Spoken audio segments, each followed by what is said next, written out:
আমরা জানবো নির্বাচনী প্রচার গণসংযোগের খবর। এই মুহূর্তে কুষ্টিয়া থেকে যুক্ত হচ্ছেন আমাদের সহকর্মী রুহুল আমিন বাবু। রুহুল আমিন, একেবারেই শেষ মুহূর্তে আর মাত্র 3 দিন রয়েছে প্রচারণার। কি প্রতিশ্রুতি দিচ্ছেন কুষ্টিয়ায় প্রার্থীরা, ভোটাররা কি বলছেন, জানাবেন বিস্তারিত।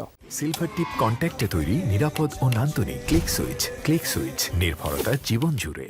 তিতুমির, আমি এই মুহূর্তে রয়েছি কুষ্টিয়ার 2 আসনের অর্থাৎ বীরপুর ভেড়ামারাতে। এখানে প্রায় 2টি উপজেলা এবং 2টি পৌরসভা রয়েছে, প্রায় 4.5 লাখ ভোটার রয়েছে এবং অত্যন্ত গুরুত্বপূর্ণ এই আসনটি এবং বিএনপির ঘাঁটি হিসেবে পরিচিত। সেখানে কিন্তু আমি এবার যিনি জামায়াতের প্রার্থী রয়েছে তিনি কিছুক্ষণ আগে বলছিলেন আসলে তারই সকাল থেকে প্রচারণা চালাচ্ছিলেন। সেই প্রচারণারই অংশ হিসেবে তিনি এই যে সিএনজি অটো চালকদের একটি মতবিনিময় সভায় তিনি অংশগ্রহণ করেছেন এবং জাস্ট কিছুক্ষণের মধ্যেই এই মতবিনিময় সভাটিও শেষ হলো। আসলে এখানে যারা সিএনজি অটো চালক যারা রয়েছে তাদের যে দাবিগুলো ছিল আসলে সেইটি তিনি সেই প্রত্যাশা এবং সেই প্রতিশ্রুতি দিচ্ছিলেন যে তাদের যে নানা ধরনের সমস্যার সম্মুখীন হতে হয় সেই বিষয়টি কিন্তু তাদের দাবির প্রেক্ষিতে তিনি বলছিলেন যে অনেকটা তিনি কি করবেন নির্বাচনে জয়লাভ করতে পারলে সেই বিষয়টি কিন্তু তাদেরকে আশ্বস্ত করছিলেন। এবং অনেক এখানে যারা সিএনজির সঙ্গে যারা চালকদের একটি বড় একটি সংগঠন বা তারাও এখানে উপস্থিত রয়েছে এবং সকাল থেকে প্রার্থীদেরকে সেই প্রচারণা বা সেই আশ্বাসই তিনি দিচ্ছেন বিভিন্ন জায়গাতে।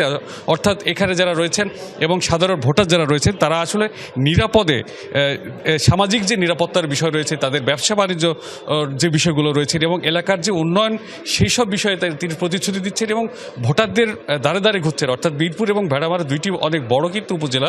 সেই উপজেলায় তিনি আজকে খুব সকালেই ভেড়ামারার অংশে তিনি আজকে কাজ শুরু করেছেন এবং সেখানে আমরা দেখেছি কিছুক্ষণ আগের থেকে তিনি কিন্তু সব জায়গাতে যাচ্ছেন, দোকানপাট বা গ্রামগঞ্জে সব জায়গাতে তিনি ঘুরেছেন এবং সাধারণ মানুষের যে প্রত্যাশা এবং সেই দাবির প্রেক্ষিতে তিনি তাদেরকে সেই প্রত্যাশা দিচ্ছেন এবং পূরণ করবেন বলেই বলছেন যে তারা নির্বাচনে জয়লাভ করতে পারলে তারা সাধারণ জনগণের যেসব ভোগান্তিগুলো রয়েছে, যে দুর্ভোগগুলো রয়েছে সেইগুলো তিনি পূরণ করবেন। এই রকম প্রত্যাশা দিয়েই কিন্তু জামাতের যিনি প্রার্থী রয়েছে দাঁড়িপাল্লা প্রতীক নিয়ে আব্দুল গফুর সাহেব, তিনি এই প্রত্যাশা নিয়েই ভোটের মাঠে রয়েছেন।